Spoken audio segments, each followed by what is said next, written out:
Brothers میں نا سورۃ المائدہ خاص طور پہ 7واں سپارہ جو چیپٹر ہے اس کے حوالے سے میں جب تلاوت کر رہا تھا قرآن مجید کی تو ایک آیت جو بڑی شروع میں اللہ نے ذکر کی ہے خاص طور پہ وہ ہے آیت نمبر 87 یا ایھا الذین آمنوا لا تحرموا طیبات ما احل اللہ لکم ولا تعتدوا ان اللہ لا يحب المعتدین کہ ایمان والو کہ نہ تم ان چیزوں کو حرام کرو ان پاکیزہ چیزوں کو جس کو اللہ نے حلال کر دیا اور تم حد سے نہ بڑھو ان اللہ لا يحب المعتدین اللہ تعالیٰ حد سے بڑھنے کو ناپسند کرتے ہیں.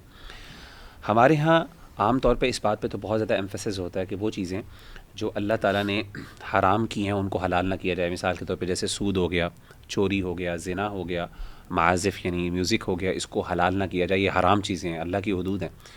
ہم اس پہ تو بہت زیادہ ریلیجس کمیونٹی خاص طور پہ ایمفسائز کرتی ہے, لیکن بعض اوقات ہم ان چیزوں پہ ایمفسائز نہیں کرتے کہ وہ چیزیں جو حلال ہیں اللہ کی طرف سے اور ان کو ہمارے معاشرے نے حرام کیا ہوا ہے, ہمیں ان پہ بھی ایمفسس کرنے کی بہت زیادہ ضرورت ہے. بہت سی ایسی چیزیں ہیں مثال کے طور پہ جیسے شادیوں کے اندر فار ایگزامپل دف بجا لینا, بچیوں کا کچھ نہ کچھ گا لینا, یہ باقاعدہ ہمارے دین کے حصہ, ہمارے دین میں اللہ کے رسول صلی اللہ علیہ وسلم نے اس کی اجازت بھی دی اور بلکہ سیدہ عائشہ سے کہا کہ تم بچیوں کو بھیجو اور وہ جا کے جو ہیں وہ انصار جو ہیں بڑے باذوق لوگ ہیں, مطلب الفاظ میں بیان کر رہا ہوں, پیرافریز کر رہا ہوں, واللہ اعلم. تو کہنے کا مطلب ہے میں سمجھتا ہوں کہ ہمارے یہاں نا اننیسیسریلی جب ہم دین کی طرف آتے ہیں تو احتیاط, اور ہمارے کچھ انزائٹی ہوتی ہے, ڈیفینیٹلی ہماری کچھ انسیکیورٹیز ہوتی ہیں جس کی بنیاد پر ہم کیا کرتے ہیں بعض اوقات جو حلال چیزیں ہوتی ہیں اس پہ بھی ان نیسیسری سختی کرنا شروع کر دیتے ہیں. اور میں ہمیشہ بھائیوں کو کہتا ہوتا ہوں کہ حلال پر ان نیسیسری سختی جو ہے نا وہ حرام کے دروازے کھولتی ہے. بھئی اگر اللہ تعالیٰ نے آپ کو اجازت دی ہے کسی چیز کی نرمی کی تو یار اس کی نرمی کی اجازت دے دیں. میں اس کی پریکٹیکل مثال دیتا ہوں. ہمارے پاس یوتھ کلب میں ایک بھائی آئے تو انہوں نے آ کے کہا کہ ان کو نا اپنی بیٹی کے بارے میں تذکرہ کرتے, بیٹی بڑی ہو رہی تھی, میرے خیال ہے او لیولس اے لیولس میں تھی, کہتی اس کو نا شوق ہے لمبے ناخن رکھنے کا. تو کہتی میں بڑا خلاف ہوں اس چیز کا, اور میں کہتا تھا کہ یہ کیا چیز ہے, آپ نا لمبے ناخن بیٹا یہ غلط ہے, اسلام نے اس کی اجازت نہیں دی. تو میں نے کہا کہ اسلام نے 40 دن کی مہلت دی ہے, 40 days تک ایک بندہ جو ہے اپنے ناخن یعنی اس سے وہ آگے گناہ, وہ حد ہے. حدیث میں آتا ہے اللہ کے رسول نے وقت لنا رسول اللہ صلی اللہ علیہ وسلم, اللہ کے رسول نے ہمارے لیے ٹائم مقرر کر دیا کہ اس سے اوپر آپ کی مونچھیں یا پھر وہ زیر ناف بال وغیرہ یہ اگر 40 دن سے اوپر آئیں گے تو گناہ, وہاں پہ لمٹ ہے. لیکن اگر 40 days کے اندر اگر ایک بچی اپنا شوق پورا کرنا چاہتی ہے لمبے ناخن رکھنے کا, ہاں ہائیجین کا ایشو ہے, وہ آپ ویسے سمجھائیں اس کو, آپ بتائیں یار یہ ہائیجین کا بیٹا مسئلہ ہے, گندے ہوتے ہیں, ناخن صاف نہیں ہوتے, صفائی نہیں ہوتی, وہ ایک الگ چیز ہے, لیکن اس کو دین کے ساتھ نہ جوڑیں کیونکہ دین میں اللہ کے رسول نے 40 دن کی اجازت دی ہے. تو اگر ایک بچی 40 دن تک وہ رکھنا چاہتی ہے, لمبے کرنا چاہتی ہے, رکھ لیں, جتنے لمبے ہو سکتے ہیں کر لیں. 40 دن کے بعد اب آپ کہیں کہ ہاں یہاں پہ حدود ہے, یہاں پہ اللہ کی لمٹ ہے بیٹا, اب اس سے آگے نہیں جانا. تو میں نے جب اسے کہا کہ وہ کہتا واقعی اس کی اجازت ہے, میں نے کہا حدیث ہے, تو وہ بڑا حیران ہوا اس بات پہ, کہتا میں نے تو سوچا کہ آپ جو ہے نا ایک ہفتے سے اوپر نہیں کر سکتے. تو بل کہنے کا مطلب یہ مثال میں نے اس لیے دی کہ ہائیجین ایک الگ چیز ہے, آپ کی پسند ناپسند ایک الگ چیز ہے, لیکن اس کو حرام کرنا یا اللہ کے احکامات پہ کرنا, اللہ نے کہا ولا تعتدوا, نہ حد سے نہ بڑھو. اگرچہ اس آیت کا کانٹیکسٹ ڈفرینٹ ہے, کفار مکہ کچھ چیزوں کو حلال جانوروں کو اپنے اوپر حرام کر لیتے تھے, وہ کانٹیکسٹ بالکل ڈفرینٹ ہے, لیکن العبرۃ بعموم اللفظ لا بخصوص السبب, سیدھی سی بات ہے. تو میں سمجھتا ہوں کہ یہ امپورٹنٹ چیز ہے کہ خاص طور پہ دعات کو جہاں پہ شریعت نے فلیکسیبلٹیز دی ہیں لوگوں کو بتانا چاہیے, تاکہ لوگوں کے سامنے جو ایک سخت امیج ہے نا بظاہر جو بنایا گیا ہے, جو حالانکہ ہے نہیں, اس امیج کو تھوڑا سا ڈائلیوٹ ہو. بالکل, اس کی نا بہت زیادہ مثالیں ملتی ہیں ہم, کیونکہ ہمارے پاس لوگ بھی آتے ہیں نا, وہ ایک ایسے نظریات لے کے آتے ہیں سختی کے کہ ہم ان کو کہتے ہیں کہ یار یہ کہیں دین نے اس کو منع نہیں کیا, لیکن آن دی ادر ہینڈ ہم دیکھتے ہیں کہ جس چیز کو بڑا کلیئرلی منع بھی کیا ہوا ہے اللہ تعالیٰ نے قرآن میں, اس کو لوگ جو ہے حلال ٹھہرا رہے ہوتے ہیں. اور یہ جو آپ نے آیات شیئر کی اسی سے آگے جو آیت ہے یا ایھا الذین آمنوا انما الخمر والمیسر والانصاب والازلام رجس من عمل الشیطان فاجتنبوہ لعلکم تفلحون. تو اللہ تعالیٰ نے کہا یہ جو انٹاکسیکنٹس ہیں, شراب ہوگی اس کے اندر, جتنے بھی انٹاکسیکنٹس ہیں, آج یہ مجھے یاد ہے میں اپنے اسٹوڈنٹ سے بات کر رہا تھا تو میں پوچھ رہا تھا ان سے کہ یہ کس قسم کے نشے ہوتے ہیں آج کل, تو وہ آئس کہہ رہے تھے, آئس ہوتا ہے بہت زیادہ, اور کوکین اور اس طرح کی چیزیں, نکوٹین کے پیچز ہوتے ہیں, ای سگریٹس بھی آ گئے ہیں. ہاں, تو یہ سارے جو ہیں یہ انٹاکسیکنٹس ہیں, خاص طور پہ یہ جو ہارڈ ڈرگز ہیں جس میں یہ پلز ہیں اور یہ آئس وغیرہ. تو یہ اللہ تعالیٰ نے یہاں پہ کہا ہے کہ رجس من عمل الشیطان، یہ یعنی گندگی اور یہ شیطان کے عمل میں سے ہے. اور اس میں اگلی آیت میں جائیں گے تو اگلی آیت میں اللہ تعالیٰ بتاتے ہیں کہ شیطان اس سے کیا چاہتا ہے، تمہارے آپس کے اندر جو ہے نا چاہتا ہے کہ بغض پیدا ہو اور نفرتیں پیدا ہوں، اور کہ تمہیں اللہ تعالیٰ جو ہے نا اپنی یعنی تم اللہ تعالیٰ کی یاد سے بھی دور ہو جاؤ. تو یعنی جو چیز اللہ تعالیٰ نے حرام کی ہے اس میں اللہ کو کوئی فائدہ نہیں ہوتا. اللہ نے وہ حرام کیا ہے کیونکہ اس میں ہمیں نقصان ہوتا ہے، اللہ کو کوئی فائدہ نہیں ہوتا، انسان کو نقصان ہوتا ہے. اور وہ جو ٹیمپرری پلیجر ہے یا وہ فٹ ان کرنے والا جو ایک ایسپیکٹ ہے، پیئر پریشر ہے، وہ بہت تھوڑی دیر کے لیے رہتا ہے. لیکن جو نتائج، برے نتائج ہیں ڈرگز کی وجہ سے، گیمبلنگ کی وجہ سے، پھر جو نفرتیں پیدا ہوتی ہیں، پھر جو لڑائیاں ہوتی ہیں، یہاں تک کہ قتل وغیرہ بھی ہو جاتا ہے. جو یہ ڈرگ ڈیلرز وغیرہ کو پھر آپ پیسے وغیرہ نہیں دے سکتے تو وہ پھر ایسے بھی، ہمارے پاس ایسی سٹوریز آئی ہیں اس قسم کی. تو اللہ تعالیٰ نے جو چیز حرام کی ہے، know that it is good for you and me کہ یہ حرام کی گئی ہے، کیونکہ اگر یہ حلال ہوتی تو ہمیں نقصان ہی ہونا تھا. اللہ تعالیٰ کو کوئی فرق نہیں پڑتا، لیکن اللہ تعالیٰ نے ہمارے لیے نا کہ ہم ٹرائل اینڈ ایرر کے تھرو نہ چیزیں سیکھیں.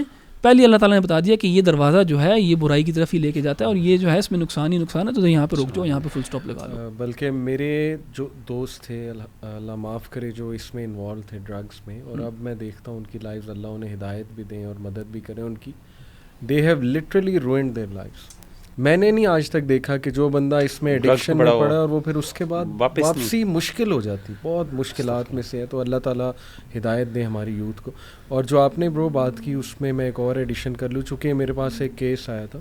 کبھی کبھی نا ہم دینی چیزوں کو سمجھنے میں بہت سختی کرتے ہیں اور میننگ ایسا لے لیتے ہیں جو اصل میں مراد نہیں ہے. مجھے ایک کپل آئے، انہوں نے ہسبینڈ کافی نالا تھے، کہتے کہ میری وائف نا میرے بچوں کو آفٹر مغرب کہیں بھی مجھے نہیں لے جانے دیتی، یعنی پارک میں بھی نہیں، کہیں بھی نہیں لے جانا آپ نے ان کے ساتھ، کچھ نہیں، بس یہ اندر رہیں گے.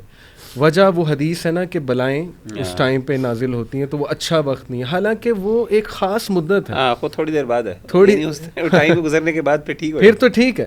تو دیکھیں نا وہ کس طرح سے انہوں نے سمجھا تھا اور کس طرح اپلائی ہو رہا تھا، اور وہ بالکل صحیح نالا تھے. مزاج جو ہے نا وہ دین کے اوپر تھوپنا، بالکل بالکل آپ کا اپنا مزاج، آپ ذاتی طور پہ بچوں کو کہہ دیں بیٹا مجھے پسند نہیں ہے، لیکن اس کو دین کا نام نہ دیں، بالکل بڑا مسئلہ یہ. تو بہرحال یہ جو سورہ انعام ہے، چونکہ آپ لوگ اکثر احمد بھائی آپ بھی پوچھتے ہیں کہ انس بھائی سے میں نے کیا پڑھا ہے، تو سورہ الانعام از ون آف دا سوراز جو میں نے واقعی ہی شیخ انس نظر سے پڑھی الحمدللہ. اور یہ مجھے اتنا فائدہ ہوا تھا کہ اس میں عقیدہ انہوں نے سمجھایا تھا، توحید کوٹ کوٹ کے اس میں ہے ماشاءاللہ، اور توحید کی اقسام انہوں نے بتائیں، عقیدہ. تو پہلی بار میرا یہ ایک وہ عقیدے کے ساتھ انٹریکشن تھا ماشاءاللہ. تو یہ بھی عقیدے سے تعلق ہے اس آیت کا اور بڑا امپورٹنٹ ہے، میں کوٹ کروں گا. دس از ورس نمبر 17. اعوذ باللہ من الشیطان الرجیم وَإِن يَمْسَسْكَ اللَّهُ بِضُرٍّ فَلَا كَاشِفَ لَهُ إِلَّا هُوَ. If Allah touches you with harm, none can undo it except him. یہ دیکھیں کتنا ہمارا عقیدہ اسٹرانگ ہوتا ہے کہ یار ہارم اللہ اگر کچھ سوچ لیا اللہ نے ٹیسٹ ٹرائل آپ کا لینے کا، تو پوری دنیا جمع ہو جائے اس کو روکنے کے لیے، اس کو نہیں روک سکتی. اور وَإِن يَمْسَسْكَ بِخَيْرٍ فَهُوَ عَلَى كُلِّ شَيْءٍ قَدِيرٌ. اور اگر وہ تجھے چھوئے کسی خیر سے with a blessing, then فَهُوَ عَلَى كُلِّ شَيْءٍ قَدِيرٌ. He is most capable of everything. مجھے وہ حدیث یاد آتی ہے، ابن عباس رضی اللہ عنہ کو نبی اکرم صلی اللہ علیہ وسلم نے جب سمجھایا تھا کہ بی کانشیس آف اللہ، اتق اللہ، اللہ سے ڈر جا، Allah will take care of all your matters, and know that if Allah has written something good for you, it will reach you even if the whole world gathers to stop it. اور اگر اللہ نے نہیں لکھا تو پھر پوری دنیا جمع ہو جائے تجھے وہ دینے کے لیے نہیں کر سکتی. تو دیکھیں ہماری سوسائٹی میں بہت سے مسائل نا ویک عقیدے کی وجہ سے ہوتے ہیں، ویک بلیف اینڈ عقیدہ، کہ لوگ کہتے ہیں جی مجھ پہ جادو ہو گیا یا بس مجھے جی نظر لگ گئی ہے. تو پہلی تو بات ہے کیا آپ کا اللہ سے یہ گمان ہے کہ اللہ آپ کی حفاظت نہیں کر رہا؟ دوسری بات یہ کہ اللہ کی طرف سے ہے نا اجازت. تو اس دن ہم نے وہ جادو کی آیت بھی ڈسکس کی تھی، اس میں کلیئرلی تھا کہ اللہ کے اذن کے بغیر کچھ نہیں ہو سکتا.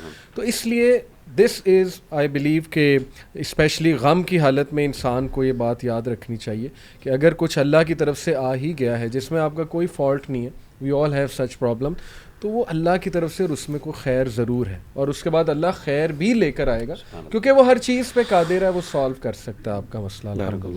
علی بھائی سورہ انعام سے پہلے سورہ مائدہ کے اینڈ پہ ایک بہت پروفاؤنڈ آیت ہے، لیکن اس آیت سے ایک بہت اہم مسئلے کی طرف جو ہے نا اشارہ میں کرنا چاہتا ہوں. صحیح. قرآن مجید کے بہت سارے مقاصد ہیں، یعنی کہ اللہ نے قرآن مجید کو بہت سارے جو ہے نا مختلف پرپس تھے جن کی وجہ سے سینڈ کیا. اس میں سے ایک مقصد تھا قرآن مجید پہ غور و فکر کرنا، تدبر کرنا. اللہ تعالیٰ قرآن مجید میں ہی فرماتے ہیں افلا یتدبرون القرآن ام علی قلوب اقفالها، کہ کیا یہ قرآن مجید پہ غور و فکر نہیں کرتے کہ ان کے دلوں پہ تالے لگے ہوئے ہیں. یہ سورہ مائدہ کی آیت نمبر 118 ہے. اللہ تعالیٰ فرماتے ہیں ان تعذبہم فإنہم عبادک، کہ اگر آپ ان کو عذاب دیں فإنہم عبادک، یہ آپ کے بندے ہیں. وَإِن تَغْفِرْ لَهُمْ، اگر آپ ان کو معاف کر دیں فَإِنَّكَ أَنْتَ الْعَزِيزُ الْحَكِيمُ، تو بے شک آپ جو ہیں العزیز اور الحکیم ہیں. روایات میں آتا ہے کہ اللہ کے نبی صلی اللہ علیہ وسلم، غالباً صحیح مسلم کی روایت ہے واللہ عالم، لیکن صحیح روایت ہے کہ آپ اس آیت کو ساری رات دہراتے رہے تہجد میں اور آپ روتے رہے. اور شیخ صالح المنجد کی کتاب ہے ویکنیس آف فیتھ، انہوں نے جو ہے نا اس میں جو اس کا ایک کیور ہے اس کا ذکر کیا کہ قرآن مجید پہ تدبر کرنا بھی جو ہے وہ ویکنیس آف فیتھ کا ایک بہت بڑا کیور ہے. تو ہمیں جو ہے نا غور و فکر کرنا چاہیے قرآن مجید پہ، اور غور و فکر کرنے کے بھی کچھ آداب ہیں جو کہ علماء نے ہمیں سمجھائے ہیں. اگر آپ اسی آیت پہ غور کریں، آپ خود دیکھیں اس کا سادہ سا ترجمہ ہے. کیا ایسی بات ہے جو کہ اللہ کے نبی صلی اللہ علیہ وسلم نے سوچی اور آپ پہ اس طرح کی رکت طاری ہوئی کہ آپ سوتے رہے؟ علماء کہتے ہیں کہ دیکھیں ان تعذبہم فإنہم عبادک، اللہ تعالیٰ کے ہی بندے ہیں ہم سب. اللہ تعالیٰ کا ایک نام جو ہے نا، اللہ تعالیٰ عدل کرنے والا ہے، جسٹس کرنے والا ہے. تو اگر اللہ تعالیٰ کسی کو عذاب دیتا ہے اصل میں وہ اللہ کے جسٹس کا مظہر ہے، اللہ کا ظلم نہیں ہے. اللہ ولا یظلم ربک احد. اور اسی طرح وَإِن تَغْفِرْ لَهُمْ فَإِنَّكَ أَنْتَ الْعَزِيزُ الْحَكِيمُ، اللہ کسی کو معاف مجبوری کے تحت نہیں کرتا، اپنی رحمت کی وجہ سے، یعنی کہ اللہ العزیز غالب ہے اور حکمت والا ہے. تو اسی لیے ہمیں بھی کوشش کرنی چاہیے کہ ہم جو ہے اصولوں کے مطابق، ہمیں چاہیے ہر مسلمان کو چاہیے بنیادی اصول التفسیر سیکھ کے قرآن مجید کے سرسری ترجمے پہ غور کرے کہ اللہ تعالیٰ کیا بتا رہے ہیں. اور آئی ایم شیور آپ سب نے یہ چیز ایکسپیرینس کی ہوگی کہ قرآن مجید ایسا لگتا ہے کہ میرے اور آپ سے بات کر رہا ہے، میرے اور آپ کی مشکلیں ایڈریس کر رہا ہے. تو اسی لیے اٹ از ہائی ٹائم کہ ہم لوگ اس چیز کے لیے بھی ٹائم. اس سے پہلے آپ نے سورہ مائدہ کی جیسے آیت تھی، اسی آیت سے پہلے جو سیدنا عیسیٰ علیہ الصلوۃ والسلام کا جو واقعہ ہے نا، اس میں سیدنا عیسیٰ علیہ الصلوۃ والسلام کا، جیسے ہم نے پچھلے ایک ایپیسوڈ میں بات کی تھی کہ تقاضا جو ہے انہوں نے کیا تھا ایک مخصوص چیز کا کہ ہمیں مائدہ انزل علینا مائدۃ من السماء، جس کی وجہ سے سورہ مائدہ اس کا نام پڑا. یہ بڑی امپورٹنٹ اور بڑی اہم بات ہے کہ، اور پھر اللہ نے کیا کہا، یہ بڑی امپورٹنٹ ہے کہ آگے اللہ نے کہا، سیدنا عیسیٰ علیہ الصلوۃ والسلام سے اللہ سے عبادت دعا مانگی. اس کے بعد اللہم ربنا انزل علینا مائدۃ من السماء تکون لنا عیدا لاولنا وآخرنا وآیۃ منک، کہ اللہ تعالیٰ ہمارے لیے مائدہ نازل کر، ہم اس کو عید کا دن منا لیں گے، خوشی کا دن. رمضان بھی آ رہا ہے، عید کا، اسی کانٹیکس سے میں ذکر کرنا چاہتا ہوں. اللہ نے جواب کیا دیا؟ اللہ نے کہا انی منزلها علیکم، قال اللہ انی منزلها فمن یکفر بعد منکم فانی اعذبه عذابا لا اعذب احدا من العالمین، کہ لیکن میرے اس نازل کرنے کے بعد اگر کسی نے انکار کیا، کفر کیا، تو پھر اللہ کہتے ہیں کہ میں ایسا عذاب دوں گا کہ میں نے کبھی جہانوں میں کسی کو ایسا عذاب نہ دیا ہوگا. اس سے پتہ چلا کہ جب بھی کوئی نعمت اللہ سے مانگ کے لی جائے اور کسی وعدے کے تحت مانگ کے لی جائے، اور اس کے بعد اگر انسان اپنی کمٹمنٹ کو، اور اللہ وہ پوری کر دیں، اور اس کے بعد انسان اپنی کمٹمنٹ کو پورا نہ کرے، تو پھر اللہ ایسا عذاب دیتے ہیں کہ وہ کام، یعنی پھر اللہ تعالیٰ بہت سختی کرتے ہیں. انہوں نے بھی دیکھے اسپیشل مائدہ مانگا تھا، یعنی ایک ایسا اللہ سے انعام مانگا تھا جس کو کہا تھا کہ وہ ہماری عید ہوگا. اللہ نے کہا ٹھیک ہے، خوشی مل جائے گی، میں دے دوں گا، لیکن پھر میرا تقاضا تمہیں پورا کرنا پڑے گا. تو میں سمجھتا ہوں ملکی حالات کے حوالے سے بھی اگر آپ دیکھیں، آج کل کے پاکستان بھی ہم نے اللہ تعالیٰ سے مانگ کے لیا تھا، ہم نے اللہ سے دعا کر کے لیا تھا اور ایک مقصد کے لیے مانگا تھا، اور اللہ نے ہمیں دیا. اور اگر ہم نے اللہ کے اس تقاضوں کو پورا نہیں کیا ان ریٹرن، تو اللہ کہتے ہیں انی منزلها فانی اعذبه عذابا لا اعذب احدا من العالمین. کوئی پتہ نہیں، اللہ معاف کرے کہ ہم اس عذاب میں ہوں یا اللہ کا عذاب کا کوڑا شروع ہو چکا ہے. تو کہنے کا مطلب یہ ہے کہ انسان کو، اس کا مطلب یہ بھی نہیں کہ انسان اللہ سے نہ مانگے ضرور، لیکن یار اپنی کمٹمنٹ بھی کرے انسان. Why doesn't he respect the contract that he makes with Allah سبحانہ و تعالی. میں ایک اسکالر کو سن رہا تھا، انہوں نے کہا کہ اللہ کے عذاب کی دو نشانیاں، ویسے تو بہت سی ہیں لیکن وہ دو انہوں نے خاص جو ہے مینشن کی. ایک یہ کہ دل سخت ہو جاتے ہیں اور آپ عمل نہیں کرتے، یعنی باتیں بہت پتہ ہے، انفارمیشن بہت پتہ ہے، لیکن یہ کہ وہ عمل ہی نہیں ہو رہا. بطور قوم اگر ہم دیکھیں، بحیثیت قوم، تو میرا تو خیال اتنا درس اور اتنی تدریس شاید کسی قوم پہ نہ ہوئی ہو، مطلب ٹو بی آنیسٹ، جتنا پاکستان میں ماں باپ بھی کرتے ہیں اور ظاہر مساجد میں بھی، اور ماشاء اللہ ہم بھی کر رہے ہیں. لیکن یہ کہ اوور آل دیکھا جائے تو عمل. اور دوسری چیز انہوں نے جو مینشن کی تھی وہ یہ تھی کہ اللہ آپس میں لڑواتا ہے لوگوں کو. اور وہ بھی دیکھ لیجیے آپ تفرقہ آج کل پولیٹیکل انریسٹ کتنا چل رہا ہے, اسے مغیرہ نے مینشن کیا, پھر وہ فرقہ پرستی وغیرہ. اللہ تعالیٰ ہمیں معاف فرمائے. میں یہ دوسری آیت کوٹ کرنا چاہوں گا سورہ الانعام سے ہی, ورس 27 ہے. اور دیکھیں قرآن میں بشارت بھی ہے لیکن قرآن میں آن دی ادر ہینڈ وارننگز بھی ہیں, تو وہ وارننگ بھی بہت ضروری ہے. اور جیسے مغیرہ نے بات کی اسی کانٹیکسٹ میں, اعوذ باللہ من الشیطان الرجیم, وَلَوْ تَرَىٰ إِذْ وُقِفُوا عَلَى النَّارِ فَقَالُوا يَا لَيْتَنَا نُرَدُّ وَلَا نُكَذِّبُ بِآيَاتِ رَبِّنَا وَنَكُونَ مِنَ الْمُؤْمِنِينَ. If only you could see when they will be detained before the fire, they will cry, oh, if only we could be sent back. We would never deny the signs of our Lord and we would surely be of the believers. تو اللہ معاف کرے. سب سے پہلے تو ہمیں خود سوچنا چاہیے کہ کہیں ہم تو ان لوگوں میں سے اللہ معاف کرے نہ ہوں کہ جو وہاں جا کے ریگریٹ کریں کہ بس ایک بار اللہ مجھے واپس بھیج دے, میں عمل کر کے دکھاؤں گا. تو آج بہت سی چیزیں چل رہی پاکستان میں, اور لٹرلی مجھے دکھ ہوتا ہے ان لوگوں کی باتیں سن کے کہ جب وہ اللہ رسول کے خلاف بھی باتیں کریں. میں ایک خاص طبقے کی طرف میرا اشارہ, تو میں انہیں دعوت دیتا ہوں کہ ان آیات میں غور کریں. اسی سے ریلیٹڈ میں بس ایک اور کوٹ کر دوں, سورہ ملک کی آیت ہے, کلما القی فیہا فوج سألہم خزانتہا الم یأتکم نذیر. جب بھی انہیں جہنم میں پھینکا جائے گا, اللہ معاف کرے, ان سے پوچھا جائے گا کہ کوئی وارنر نہیں آیا تھا, تمہیں ڈرانے والا کوئی نہیں آیا تھا. قالوا بلا قد جاءنا نذیر فکذبنا وقلنا ما نزل اللہ من شیء. They will say yes, a warner had come to us but we denied and said Allah has not sent anything. تو میری گزارش ہے ان لوگوں سے کہ جن کے ارد گرد دینی لوگ موجود ہیں اور وہ انہیں کچھ نصیحت کرتے ہیں تو انہیں ڈسمس نہ کریں اور ان کو رسپیکٹ دیں کہ چلو یار وہ ہمیں نصیحت کر رہے ہیں, اور اس کو لے لیں, اس کو سن لیں, چاہے وہ آپ کو جتنی بھی گراں جو ہے وہ گزرے. سو میرے خیال یہ اسی صورت میں آیت بھی ہے نا, وقالوا لو كنا نسمع او نعقل, کہ سورہ ملک میں اہل جہنم کا اللہ تعالیٰ کوٹ کرتے ہیں کہ وہ ریگریٹ کریں گے کہ لو كنا نسمع, ہم سن لیتے او نعقل. تو یہ سننے کو بھی ہلکا نہیں سمجھنا چاہیے. سبحان اللہ, بے شک بے شک. اچھا ذیشان بھائی نے جو یہ بات مینشن کی نا تدبر کی قرآن کے معاملے میں, یہ بہت ضروری ہے. دیکھیں کتاب جو ہے نا, کتاب ہوتی ہے پڑھنے کے لیے, اور پڑھنا ہوتا ہے سمجھنے کے لیے, اور سمجھنا ہوتا ہے عمل کرنے کے لیے. تو ہم ایسا ہے کہ بہت زیادہ آپ لوگ ملیں گے جنہوں نے آج تک کبھی قرآن پڑھا ہی نہیں ہوتا. 20 25 30 35 سال عمر ہو گئی اور کبھی قرآن پڑھا ہی نہیں ہے. تو یہ رمضان کا جو مہینہ, یہ ایک اسپیشل مہینہ ہے قرآن کے لحاظ سے بھی, اور جو ہم نے پہلے بھی ایک دفعہ شیئر کی ہے بات کہ اس میں اپنا ریلیشن شپ جو ہے نا قرآن کے ساتھ, اس کو ری انرجائز, ری وائٹلائز کرنا چاہیے. اور کوئی نہ کوئی گول ہونا چاہیے ہمارا نا قرآن کے ساتھ, جہاں پہ قرآن کا پڑھنا نہ صرف تلاوت کے لحاظ سے ہو یا تراویح میں سننے کے لحاظ سے ہو, لیکن کوئی نہ کوئی انڈرسٹینڈنگ اور باقاعدہ ترجمہ پڑھنا ہو. تو میرا تو یعنی رمضان میں جو میرا گول ہے وہ تو یہ ہے کہ میں نے ایک قرآن کا ترجمہ جو ہے اس کو میں نے چوز کیا ہے جو میں نے نہیں پڑھا ہوا, اور میرا پلان ہے کہ میں انشاءاللہ ان 30 دنوں کے اندر اس کے اوپر سے گزروں گا اور وہ ختم کروں گا. تو وہ میں ساری جو ہماری آڈینس ہے ان کو بھی انکریج کروں گا کہ قرآن کا بے شک پورا نہ پڑھیں, کوئی پورشن چوز کر لیں جس کو وہ ذرا ڈیپتھ میں پڑھ لیں, سمجھ لیں, یہ بہت ضروری ہے. اور ایک ادھر آیت جو ہے نا سورۃ المائدہ میں جو میں شیئر کرنا چاہ رہا تھا, جس کا ایک ریلیشن شپ ہے سورہ بقرہ کی ایک آیت کے ساتھ. تو سورہ بقرہ میں جو وہ بقرہ والا انسیڈنٹ ہے جہاں پہ یہود کو اللہ سبحانہ و تعالیٰ نے حکم دیا تھا, تو انہوں نے اس حکم کو امپلیمنٹ کرنے کے بجائے اس کے بارے میں سوال کرنا شروع کر دیا, اور پھر ان سوال کرنے کی وجہ سے اللہ تعالیٰ نے ان کے لیے وہ چیز مشکل کر دی. تو یہاں پہ اللہ تعالیٰ نے صحابہ کو, اہل ایمان کو بتایا ہے کہ سوال نہ کرو, کہ تاکہ پھر جب تو تمہیں ان کا جواب جب دے دیا جائے گا تو تمہارے لیے مشکل ہوگا تمہارے اوپر. بالکل. تو خاص طور پہ جب قرآن نازل کیا جا رہا ہے تو ادھر نا یہ اللہ سبحانہ و تعالیٰ نے صحابہ کی ایز اسٹوڈنٹس تربیت کی کہ trust in the process, trust in your teacher. جتنا تمہیں وہ بتا رہا ہے وہ تمہارے لیے ابھی ٹھیک ہے, وہ آگے جا کے تمہارے اوپر چیزیں اور کھلتی رہیں گی.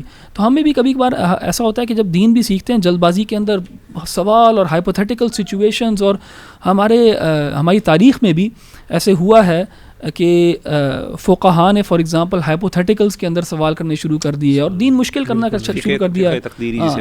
فقہ کے اندر بھی کمپلیکیشنز, تو یہ پسندیدہ چیز نہیں ہے. اور آپ دیکھیں گے کہ صحابہ سے جب بھی رسول اللہ صلی اللہ علیہ وسلم سوال پوچھا کرتے تھے نا, وہ جواب دیتے تھے اللہ و رسولہ اعلم. اگر ان کو پتہ بھی ہوتا تھا تو وہ لوٹا دیتے تھے رسول اللہ صلی اللہ علیہ وسلم کی طرف, کیونکہ ان کی یہ تربیت ہوئی تھی کہ استاد اگر سوال بھی پوچھا تو چلو ہم استاد کا ہی پرسپیکٹو اس سے لے لیتے ہیں بجائے خود ایڈ کرنے کے. اور اسی طرح رسول اللہ صلی اللہ علیہ وسلم کے پاس ایک صحابی آئے اور انہوں نے رسول اللہ صلی اللہ علیہ وسلم سے پوچھا کہ کیا ہمیں حج ہر سال کرنا چاہیے؟ تو آپ صلی اللہ علیہ وسلم نے جواب نہیں دیا. انہوں نے پھر پوچھا کہ کیا ہمیں حج ہر سال کرنا چاہیے؟ انہوں نے پھر جواب نہیں دیا. تیسری دفعہ جب پوچھا صحابی نے تو رسول اللہ صلی اللہ علیہ وسلم نے کہا کہ اگر میں کہہ دوں گا کہ ہاں ہر روز ہر سال تو پھر تمہارے اوپر یہ واجب ہو جائے گا, تمہارے اوپر لازم ہو جائے گا. تو کیوں اس قسم کے سوال کرتے ہو؟ جتنا تمہیں بتا دیا گیا, جتنا سمجھا دیا گیا, اس کے اوپر عمل کرو. تو اس طرح ہمیں نا جو ہمارا ایک لرننگ پروسیس ہوتا ہے نا, اس کے اندر بھی ہمیں نا پروسیس کو ٹرسٹ کرنا چاہیے, اپنے استاد کو ٹرسٹ کرنا چاہیے کہ جتنا وہ بتا رہا ہے اگر آپ اس کے ساتھ ٹائم لگاؤ گے وہ آپ کو آپ کی منزل تک پہنچائے گا. تو بلا وجہ کے سوال, ہائپوتھیٹیکلز اینڈ پیشنس نہ ہونا لرننگ پروسیس کے اندر, میں نے اس میں سے یہ جو ہے نا لیسن اخذ کیے. اچھا, اس میں نا احمد بھائی سورہ انعام میں یہ جو 2 آیات ہیں جو بہت زیادہ مجھے انسپائر کرتی ہیں, خاص طور پہ آیت نمبر ہے 63 اور 64. اللہ تعالیٰ فرماتے ہیں, بلکہ آیت نمبر 63 اور 64 یہی, قُلْ مَن يُنَجِّيكُم مِّن ظُلُمَاتِ الْبَرِّ وَالْبَحْرِ تَدْعُونَهُ تَضَرُّعًا وَخُفْيَةً لَئِنْ أَنْجَانَا مِنْ هَٰذِهِ لَنَكُونَنَّ مِنَ الشَّاكِرِينَ قُلِ اللَّهُ يُنَجِّيكُم مِّنْهَا وَمِن كُلِّ كَرْبٍ ثُمَّ أَنْتُمْ تُشْرِكُونَ. یعنی اللہ تعالیٰ کہتے ہیں کہ کون ہے جو تمہیں نجات دیتا ہے ظلمات البر والبحر, یعنی اندھیرے, وہ اندھیرے جو خشکی کے ہیں اور جو سمندروں کے اندھیرے. تدعونہ تضرعا وخفیہ, تم عاجزی کے ساتھ اور خفیہ انداز میں اللہ تعالیٰ, یعنی دل میں بھی یہ خوف ہوتا ہے, دل بھی پکار رہا ہوتا ہے تمہارا اللہ کو اس وقت, اور اس ٹائم تم عاجزی کے ساتھ اللہ کو پکار رہے ہوتے ہو کہ اللہ یہ جب ہوائیں چل رہی ہیں, یہ سمندر کی جو لہریں ہیں مجھے لپیٹنے لگی ہیں. اللہ کہتے ہیں لئن انجانا من ہذہ, اگر ہم تمہیں اس پہ نجات دے دیں تم ہو جاؤ گے شکر اللہ اگر تو ہمیں اس سے نجات دے دے تو ہم شکر کرنے والوں میں سے ہوں گے. پھر اللہ تعالیٰ کہتے ہیں کہ قُلِ اللَّهُ يُنَجِّيكُم مِّنْهَا وَمِن كُلِّ كَرْبٍ ثُمَّ أَنْتُمْ تُشْرِكُونَ. اے نبی صلی اللہ علیہ وسلم کہہ دیجئے کہ اللہ تمہیں اس میں سے نجات دے دیتا ہے اور تمہیں ہر مشکل سے نکالتا ہے, تو پھر کیا ہوتا ہے؟ پھر تم اس کے بعد شرک شروع کر دیتے ہو. یہاں سے 2 بڑی امپورٹنٹ باتیں ہمیں پتہ چلی. ایک تو بات یہ ہے کہ اللہ تعالیٰ کو مشکل میں پکارنا جو ہے نا یہ کوئی بڑی بات نہیں ہے. مشرکین مکہ بھی مشکلات میں پکارتے تھے, یعنی کوئی بندہ کہے جی جب بھی اللہ تعالیٰ کو تب ہم نے پکارنا جب ہم پہ کوئی تکلیف آئی, پریشانی آئی, تو بھائی اس میں آپ کا کیا کمال ہے. یہ تو مشرکین مکہ بھی خالصۃ لوجہ اللہ, اس وقت جب وہ سمندروں میں ہوتے تھے تو ایک دم ڈر کے مارے پھر وہ اللہ کے لیے, یعنی وہ صرف اللہ کو اس وقت پکار لیتے, دعائیں تو وہ بھی کر لیتے تھے اس ٹائم. تو اس کا مطلب یہ ہوا کہ دعا کا جو فلسفہ ہے وہ یہ نہیں تقاضا کرتا کہ آپ اللہ کو صرف تب پکاریں جب ہمیں اللہ کی ضرورت ہے, بلکہ دعا کا فلسفہ ہم سے یہ تقاضا کرتا ہے کہ ہم نے اللہ سے کچھ نہیں بھی مانگنا پھر بھی ہم دعا کریں, کیونکہ دعا عبادت ہے, دعا عبادت ہے. ٹھیک ہے نا. ایک تو یہ چیز پتہ چلی. دوسری چیز یہ پتہ چلی مشرکین مکہ جو تھے وہ بھی اللہ معاف کرے جب مشکل میں ہوتے تھے تو وہ صرف اللہ تعالیٰ کو اللہ کے پکارا کرتے تھے اور اس کے بعد وہ شرک کیا کرتے تھے. ہمارے ہاں اللہ معاف کرے شرک اس لیول کا انفارچونیٹلی بڑھ گیا ہے مسلمانوں میں کہ وہ مشکلات میں بھی مشکلات میں بھی جو ہے نا وہ اللہ تعالیٰ کو نہیں پکارتے, وہ اپنے غیر اللہ کو پکارتے ہیں. یعنی اللہ معاف کرے ہم نے ایسے لوگوں کو دیکھا جو بری حالت میں تکلیف سے چیخ رہے ہیں لیکن ان کے منہ پہ اللہ کا لفظ, اللہ کا نام کے بغیر کسی اور کا نام آ رہا ہے. سبحان اللہ. اور یہاں پہ یہ مشرکین مکہ یعنی جو شرک کے اندر لدے ہوئے تھے اللہ معاف کرے, وہ ان کو یہ سینس تھی کہ اب ہمیں اللہ سے بچا سکتا ہے تو وہ صرف اللہ کو پکارتے تھے. اللہ معاف کرے. میں سمجھتا ہوں کہ مسلمانوں کو ما یؤمن اکثرهم باللہ الا وهم مشرکون, اللہ معاف کرے مسلمانوں کے اندر انفارچونیٹلی ایسا شرک آ چکا ہے کہ صرف اللہ کو ماننا جو ہے نا اب ایک بہت یعنی مسلمانوں کے اندر بھی ایک یونیک کیریکٹرسٹک بن گئی ہے. زیادہ تر لوگ اللہ معاف کرے دوسروں کے ساتھ, اور صرف اخی پکارنے کا مطلب یہ نہیں ہوتا کہ ہمارے ہاں بعض اوقات جو ہے نا ان نیسسریلی لوگوں سے ایکسپیکٹیشن رکھنا بھی میں سمجھتا ہوں یہ کسی نہ کسی طریقے سے جو ہے نا وہ آ جاتا ہے. یعنی آپ اگلے بندے کے اوپر سمجھ بیٹھیں یا آپ کا یہ سوچ ہو کہ شاید اس مسئلے کو صرف وہی حل کر سکتا ہے, یہ بھی کسی نہ کسی لیول پہ شرک کے دروازے تک پہنچ جاتا ہے. بھئی آپ کون ہوتے ہیں, کوئی بندہ کیوں اتنا امپورٹنٹ آپ کی زندگی میں آپ سمجھیں کہ جی وہ بندہ ہی میرا مسئلہ حل کر سکتا ہے, اللہ کی ذات نہیں موجود. تو یہ آیات مجھے وہاں پہ بڑی ہی. اچھا جی, ویری کوئکلی ایک مضمون ہے جو کہ بہت زیادہ قرآن مجید میں آیا ہے, وہ ہے دنیا دھوکے کا سامان ہے. سورہ انعام کی آیت ہے, آیت نمبر 32. اللہ تعالیٰ فرماتے ہیں وَمَا الْحَيَاةُ الدُّنْيَا إِلَّا لَعِبٌ وَلَهْوٌ, کہ نہیں ہے دنیا کی زندگی مگر کھیل کود تماشا, متاع الغرور. متاع الغرور, یعنی کہ بیشتر آیات ہیں. بہت ساری اس پہ احادیث ہیں, لیکن ایک حدیث ہے جو کہ مجھے بہت اچھی لگتی ہے, اور میں اللہ تعالیٰ سے دعا کرتا ہوں کہ ہم سب کا منشور بن جائے تو دنیا اور آخرت سنور جاتی ہے. اللہ کے زید ابن ثابت سے روایت ہے کہ رسول اللہ صلی اللہ علیہ وسلم نے فرمایا من کانت الدنیا ہمہ فرق اللہ علیہ امرہ, یعنی کہ اس کا ترجمہ یہ ہے کہ whoever makes the world his most important matter. Allah will confound his affairs and make poverty appear before his eyes, اور اس کو کچھ نہیں ملے گا, he will not get anything from the world except جو کہ اس کے مقدر میں لکھ دیا گیا ہے. اچھا, on the contrary کیا ہے, جو کوئی بھی وَمَنْ كَانَتِ الْآخِرَةِ, جو whoever makes the hereafter his most important matter, Allah will settle his affairs and make him content in his heart, and the world will come to him although he does not want it.